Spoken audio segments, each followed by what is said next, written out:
O ministro da Justiça Ricardo Lewandowski cometeu um erro ético gravíssimo ou ele estava apenas testando os limites da política brasileira? A pergunta é crucial porque agora sabemos. Lula sabia de tudo. Esta não é uma história sobre um erro burocrático. É uma história sobre o acesso, a influência e a linha tênue que separa o interesse público do interesse privado quando você ocupa um dos cargos mais sensíveis da República. O fato é explosivo e tem nome: o contrato de consultoria milionário que Lewandowski manteve com o Banco Master, do empresário Daniel Vorcaro. E o que torna essa revelação particularmente delicada é a sua cronologia. Lewandowski assumiu o Ministério da Justiça em fevereiro de 2024. Mas segundo o portal Metrópolis, o contrato de consultoria, fechado antes de ele se tornar ministro, foi mantido ativo mesmo depois de sua posse. Vamos entender as conexões. Antes de aceitar o convite para substituir Flávio Dino, Lewandowski era um dos advogados mais bem-sucedidos e influentes do país, vindo de uma longa carreira no Supremo Tribunal Federal. Era natural que ele tivesse clientes poderosos. O problema não é o contrato em si, mas o momento em que ele permaneceu válido. O contrato com o Banco Master foi firmado por indicação de uma das figuras mais influentes do PT, o senador Jacques Wagner, da Bahia. Ou seja, a negociação tinha o carimbo e a chancela do alto escalão petista. Para o senso comum, a manutenção de um contrato de consultoria com um banco que possui múltiplos interesses regulatórios e fiscais no governo federal, enquanto o consultor se torna subitamente ministro da Justiça, configura um conflito de interesses de manual. Mas a defesa veio de onde menos se esperava, ou talvez, de onde mais se esperava: a presidente nacional do PT, Gleisi Hoffmann. Gleisi, em uma tentativa de proteger o ministro, acabou confirmando o cerne do problema. Ela afirmou que Lewandowski, em um ato de transparência, teria avisado o presidente Lula sobre o contrato antes de aceitar o cargo. Parem e pensem nisso. A defesa não é que o contrato foi imediatamente encerrado ou que não havia conflito. A defesa é: ele avisou. E é exatamente aí que a crise atinge seu ponto mais alto.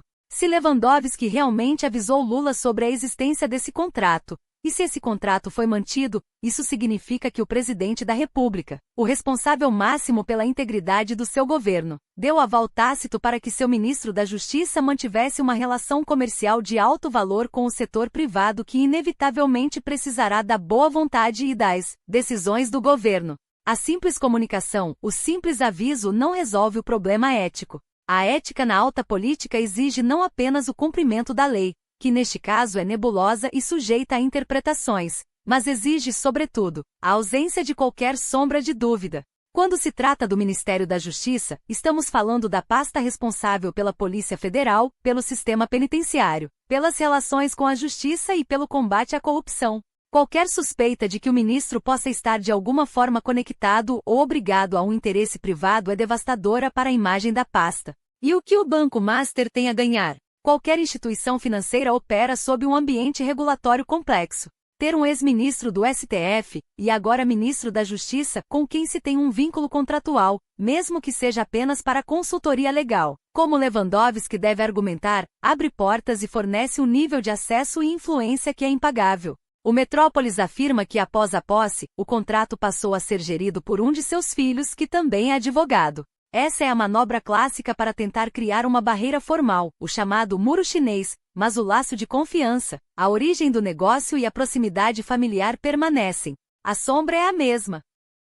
A fala de Gleisi Hoffmann transforma o problema de Lewandowski em um problema de Lula. Se Lula sabia, ele não apenas tolerou, mas endossou uma situação que, no mínimo, parece profundamente inapropriada. Este episódio coloca sob o microscópio a cultura política de Brasília, onde a lei permite, mas a ética proíbe. A lei muitas vezes é vaga sobre o que constitui um conflito de interesse em contratos pré-existentes, mas a política, a moral pública, é implacável. A tolerância a esse tipo de comportamento envia uma mensagem perigosa, que as portas giratórias entre o poder público e os grandes negócios estão cada vez mais aceleradas e que a transparência é apenas uma formalidade a ser cumprida, não um princípio a ser seguido. O papel de Jacques Wagner como intermediário da indicação do contrato também sublinha como o acesso ao poder é feito no Brasil.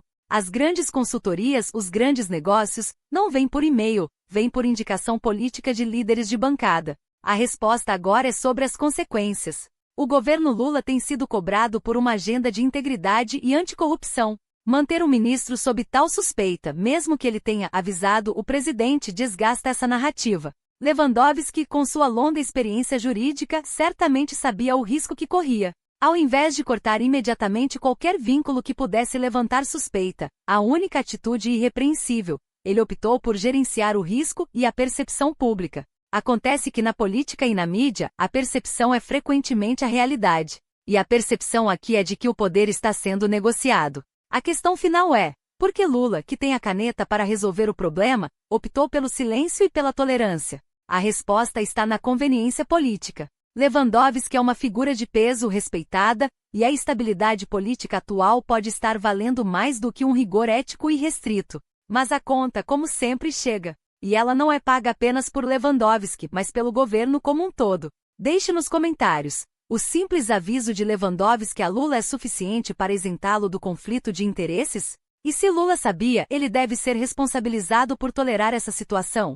Seu engajamento é fundamental para manter essa análise acessível. Não se esqueça de se inscrever para mais análises políticas de alto impacto.